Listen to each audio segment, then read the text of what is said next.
ಪ್ರತಿಯೊಬ್ಬ ತಂದೆ ತಾಯಿ ಕೂಡ ತನ್ನ ಮಗಳು ಚೆನ್ನಾಗಿರಬೇಕು, ತನ್ನ ಮಗಳ ಯಶಸ್ಸನ್ನು ಕಣ್ತುಂಬಿಕೊಳ್ಬೇಕು ಅನ್ನುವಂಥ ಮಹದಾಸೆಯನ್ನು ಇಟ್ಕೊಂಡು ಮಕ್ಕಳನ್ನ ಸಾಕ್ತಾ ಇರ್ತಾರೆ, ಬೆಳೆಸ್ತಾ ಇರ್ತಾರೆ. ಅದರಲ್ಲೂ ಹೆಣ್ಣು ಮಕ್ಕಳು ಅಂತ ಅಂದರೆ ತಂದೆಯರಿಗೆ ವಿಪರೀತವಾದಂಥ ಪ್ರೀತಿ ಮತ್ತು ವ್ಯಾಮೋಹ. ತಮ್ಮ ಹೆಣ್ಮಕ್ಳು ಚೆನ್ನಾಗಿರಬೇಕು ಅನ್ನುವಂಥ ಕಾರಣಕ್ಕಾಗಿಯೇ ಅದರಲ್ಲೂ ಎಷ್ಟೋ ತಂದೆಯರು ತಮ್ಮ ಇಡೀ ಜೀವನವನ್ನು ಮಕ್ಕಳಿಗಾಗಿ ತ್ಯಾಗ ಮಾಡಿದ್ದು ಕೂಡ ಇದೆ. ಆದರೆ ಇದೀಗ ನಿವೇದಿತಾ ವೇದಿಕೆ ಮೇಲೆ ನಿಂತು ಬಿಕ್ಕಿ ಬಿಕ್ಕಿ ಹತ್ತಿದ್ದಾರೆ. ತನ್ನ ತಂದೆಯ ಬಗ್ಗೆ ಮಾತನಾಡಿದ್ದಾರೆ, ತನ್ನ ಇವತ್ತಿನ ಈ ಸ್ಥಿತಿಯ ಬಗ್ಗೆ ಮಾತನಾಡಿದ್ದಾರೆ. ನಿವೇದಿತನನ್ನು ಇಲ್ಲಿವರೆಗೂ ಎಲ್ಲರೂ ಟ್ರೋಲ್ ಮಾಡ್ತಿದ್ರು, ಆಕೆಯನ್ನು ನೋಡಿ ನಗ್ತಿದ್ರು, ಆಕೆಯನ್ನು ನೋಡಿ ಕೋಪ ಮಾಡ್ಕೊಳ್ತಿದ್ರು. ಆದರೆ ಮುಕ್ತವಾಗಿ ಆಕೆ ಮಾತನಾಡಿದಂಥ ಪರಿಗೆ, ತಂದೆ ಬಗ್ಗೆ ಹೇಳಿದಂಥ ರೀತಿಗೆ ಇಡೀ ವೇದಿಕೆಯ ಕಣ್ಣೀರು ಹಾಕಿದ್ದಾರೆ.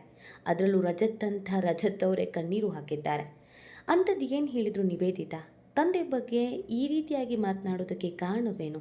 ವೇದಿಕೆಯಲ್ಲಿದ್ದವರು ಎಲ್ಲರೂ ನಿವೇದಿತ ಬಗ್ಗೆ ಏನು ಹೇಳಿದ್ರು? ಇದೆಲ್ಲವನ್ನ ಈ ವಿಡಿಯೋದಲ್ಲಿ ಹೇಳ್ತಾ ಹೋಗ್ತೀವಿ. ಆದರೆ ಇಲ್ಲಿವರೆಗೂ ನಿಮ್ಮ ಮೆಗಾ ಸುದ್ದಿಯನ್ನು ಸಬ್ಸ್ಕ್ರೈಬ್ ಮಾಡಿಲ್ಲ ಅಂದರೆ ಈಗಲೇ ಸಬ್ಸ್ಕ್ರೈಬ್ ಮಾಡಿ. ಹೆಚ್ಚಿನ ಮಾಹಿತಿಗಾಗಿ ಬೆಲ್ ಐಕಾನ್ ಪ್ರೆಸ್ ಮಾಡೋದನ್ನು ಮರಿಬೇಡಿ. ಎಸ್, ನಿವೇದಿತಾ ತುಂಬ ಚಿಕ್ಕ ಹುಡುಗಿಯಿಂದ ಇಂಡಸ್ಟ್ರಿಯಲ್ಲಿ ಇದ್ದಾರೆ. ಸಿನಿಮಾ ಮಾಡದೇ ಇದ್ರೂ ಕೂಡ ರಿಯಾಲಿಟಿ ಶೋ ಮುಖಾಂತರವಾಗಿ ಕರ್ನಾಟಕದ ಜನರಿಗೆ ಚಿರಪರಿಚಿತ ಅಂತ ಹೇಳಿದರೆ ತಪ್ಪಾಗಲಿಕ್ಕಿಲ್ಲ. ನಿವೇದಿತನನ್ನು ಮೊದಲು ನೋಡಿದಾಗಲೇ ಈಕೆಯನ್ನು ಹೇಟು ಮಾಡಿದವರೇ ಅತಿ ಹೆಚ್ಚು. ಇಷ್ಟಪಟ್ಟವ್ರಿಗಿಂತ ಈಕೆಯ ಮಾತು, ಈಕೆಯ ನಡೆ ನುಡಿಯನ್ನು ನೋಡಿ ಮೈಯಲ್ಲಿ ಇರುವೆ ಬಿಟ್ಕೊಂಡಂಗೆ ಆಡ್ದವರೇ ಅತಿ ಹೆಚ್ಚು ಜನ. ಯಾಕಂದರೆ ಕರ್ನಾಟಕದವರಾದ್ರೂ, ಮೂಲತಃ ಮೈಸೂರಿನವರಾದ್ರೂ ಕನ್ನಡ ನೆಟ್ಟಿಗೆ ಮಾತಾಡೋಕ್ಕೆ ಬರಲ್ಲ, ಇವಳು ಯಾರಪ್ಪ, ಇವಳು ಫಾರಿನ್ ರಿಟರ್ನ್ ಥರ ಆಡ್ತಾಳೆ, ಇಂಥವ್ರನ್ನೆಲ್ಲ ಯಾಕೆ ಎಂಟರ್ಟೈನ್ ಮಾಡ್ತೀರಾ?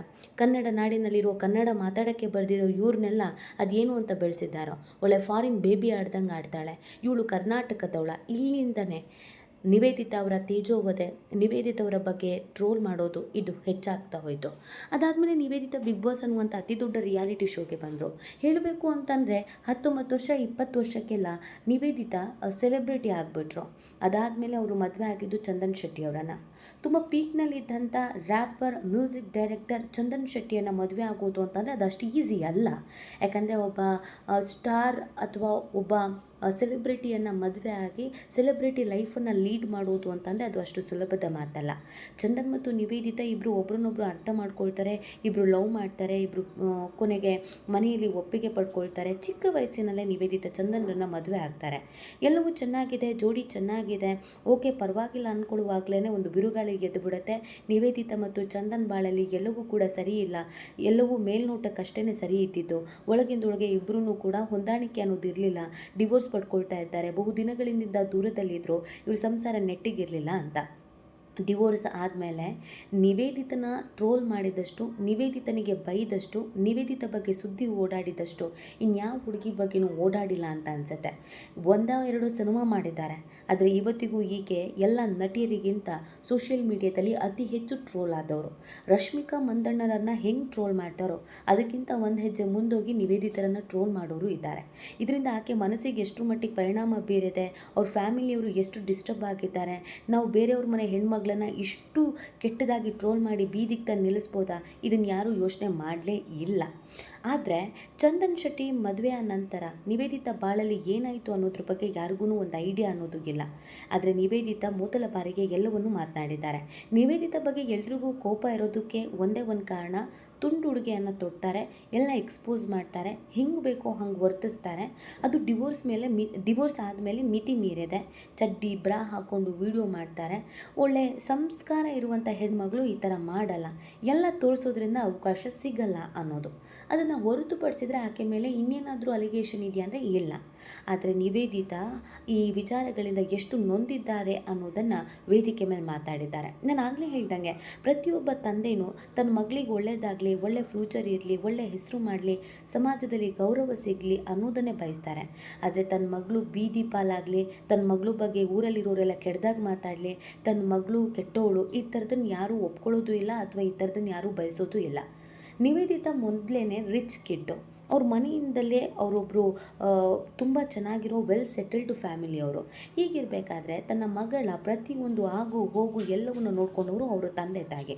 ಚಿಕ್ಕ ವಯಸ್ಸಿನಿಂದಲೇ ನಿವೇದಿತರನ್ನು ತುಂಬ ಮುದ್ದಾಗಿ, ತುಂಬ ಪ್ರೀತಿ ಮಾಡಿ, ತುಂಬ ಐಷಾರಾಮಿಯಾಗಿ ಜೀವನ ಕೊಟ್ಟಿದ್ದಾರೆ, ಬೆಳೆಸಿದ್ದಾರೆ. ಡಿವೋರ್ಸ್ ಅನ್ನೋದು ಅವರ ವೈಯಕ್ತಿಕ ವಿಚಾರ. ಆದರೆ ಕೆಟ್ಟದಾಗಿ ಟ್ರೋಲ್ ಮಾಡೋದು, ಆಕೆ ಬಗ್ಗೆ, ಆಕೆ ನಡತೆ ಬಗ್ಗೆ ಬೈಯೋದು ಅದು ಯಾರಿಗೂ ಹಕ್ಕಿಲ್ಲ. ಇದೆಲ್ಲದರಿಂದ ನಿವೇದಿತ ತಂದೆ ಡಿಸ್ಟರ್ಬ್ ಆಗಿದ್ದಾರೆ. ಆದರೆ ಇವತ್ತಿಗೂ ಈ ಕ್ಷಣಕ್ಕೂ ನಿವೇದಿತಕ್ಕೆ ಬೈದೇ ಇಲ್ವಂತೆ. ನಿವೇದಿತ ಬಗ್ಗೆ ಗೌರವ ಇಟ್ಕೊಂಡಿದ್ದಾರಂತೆ. ಯಾವುದೇ ನಿರ್ಧಾರಗಳಾಗಲಿ ನಿವೇದಿತ ತೆಗೆದುಕೊಂಡ್ರೆ ಆ ನಿರ್ಧಾರಕ್ಕೆ ಗೌರವಿಸ್ತಾರಂತೆ. ನಿವೇದಿತ ಇವತ್ತು ಇಷ್ಟರ ಮಟ್ಟಿಗೆ ಸ್ಟ್ರಾಂಗ್ ಆಗಿರೋದಕ್ಕೆ ಕಾರಣ ಅವ್ರ ತಂದೆ ಅಂತೆ. ನಿವೇದಿತ ಅದನ್ನು ಹೇಳ್ಕೊಂಡಿದ್ದಾರೆ. ನನ್ನ ಇವತ್ತಿನ ಈ ಪರಿಸ್ಥಿತಿಯಲ್ಲೂ ನನ್ನ ಬೆನ್ನೆ ಹಿಂದೆ ನಿಂತಿರುವಂಥ ಶಕ್ತಿ ಅಂತಂದರೆ ಅದು ನಿವೇದಿತ ಗೌಡ ಅವರು ಹೇಳಿರೋ ಪ್ರಕಾರ ಅವರ ತಂದೆ ಅನ್ನೋದನ್ನು ಹೇಳಿದ್ದಾರೆ. ಇವತ್ತಿಗೆ ನಿವೇದಿತ ಅವರ ತಂದೆ ತಾಯಿಯನ್ನು ಬೈಕೊಂಡು ಓಡಾಡೋರು ಕೂಡ ಇದ್ದಾರೆ. ಅದೇನು ಸಂಸ್ಕಾರ ಕಲಿಸಿದ್ದೀರೋ, ಅದೇನು ಬುದ್ಧಿ ಕಲಿಸಿದ್ದೀರೋ, ನೀವು ನೆಟ್ಟಿಗಿದ್ದೀರಾ ನಿಮ್ಮ ಮಗಳು ಕೂಡ ನೆಟ್ಟಿಗಿರ್ತಿದ್ಲೋ, ನಿಮ್ಮ ಹೆಂಡ್ತಿನ ಒಂದು ಕಡೆ ಮೇಯಕ್ಕೆ ಬಿಟ್ಟಿದ್ದೀರಾ, ನಿಮ್ಮ ಮಗಳನ್ನ ಇನ್ನೊಂದು ಕಡೆ ಮೇಯಕ್ಕೆ ಬಿಟ್ಟಿದ್ದೀರಾ, ಈ ಥರದ ಪದ ಬಳಕೆಗಳನ್ನೆಲ್ಲ ಮಾಡ್ತಾರೆ. ಸಮಾಜದಲ್ಲಿ ಅವ್ರು ದುಡ್ಕೊಂಡು ತಿಂತಿದ್ದಾರೆ, ಮಕ್ಕಳಿಗಾಗಿ ಆಸ್ತಿ ಮಾಡಿದ್ದಾರೆ, ಅವ್ರ ಅಪ್ಪನ ದುಡ್ಡನ್ನು ಅವ್ರು ಕರಗಿಸ್ತಾ ಇದ್ದಾರೆ. ಆದರೆ ಈ ಕಮೆಂಟ್ ಮಾಡೋರು, ಟ್ರೋಲ್ ಮಾಡೋರಿಗೆ ಅದೇನು ಊರಿನೋ ಗೊತ್ತಿಲ್ಲ. ಅವ್ರ ಮಗಳ ಜೀವನ ಹೇಗಿದೆ ಅನ್ನೋದು ಅವ್ರಿಗೆ ಗೊತ್ತಿದೆ. ಜೀವನ ಸರಿ ಮಾಡಬೇಕು ಬಿಡಬೇಕು ಅನ್ನೋದು ಅವ್ರಿಗೆ ಬಿಟ್ಟಿದೆ. ಅದನ್ನು ಹೊರತುಪಡಿಸಿ ಅವರ ಇಡೀ ಫ್ಯಾಮಿಲಿಯನ್ನು ಸಾಮಾಜಿಕ ಜಾಲತಾಣದಲ್ಲಿ ಟ್ರೋಲ್ ಮಾಡೋದು ಎಷ್ಟರ ಮಟ್ಟಿಗೆ ಸರಿ ಅನ್ನೋದು ಪ್ರಶ್ನೆ. ಈ ಎಲ್ಲ ನೋವುಗಳನ್ನು ಬಹು ದಿನಗಳಿಂದ ಮನಸ್ಸೊಳಗೆ ಇಟ್ಕೊಂಡಿದ್ದಂಥ ನಿವೇದಿತ ಮೊದಲ ಬಾರಿಗೆ ಎಲ್ಲವನ್ನ ಹೊರಗೆ ಹಾಕಿದ್ದಾರೆ. ಇದನ್ನು ಕೇಳಿ ಎಲ್ಲರೂ ಬೇಸರ ವ್ಯಕ್ತಪಡಿಸಿದ್ದಾರೆ. ಸದಾ ನಗ್ನಗ್ತಾ ಮಗು ಥರ ಇರೋ ನಿವೇದಿತ ಮನಸ್ಸಲ್ಲಿ ಇಷ್ಟು ನೋವುಗಳಿದೆಯಾ, ಅವರ ತಂದೆ ತಾಯಿ ಇಷ್ಟು ನೋವನ್ನು ಅನುಭವಿಸಿದ್ದಾರಾ ಅಂತ ಪ್ರತಿಯೊಬ್ಬರು ಕಣ್ಣೀರು ಹಾಕಿದ್ದಾರೆ. ಈ ಬಗ್ಗೆ ನಿಮಗೇನು ಅನಿಸುತ್ತೆ ಅನ್ನೋದನ್ನು ನೀವು ಕೂಡ ಕಮೆಂಟ್ ಮಾಡಿ ನಿಮ್ಮ ಅನಿಸಿಕೆ ಮತ್ತು ಅಭಿಪ್ರಾಯವನ್ನು ತಿಳಿಸಬಹುದು.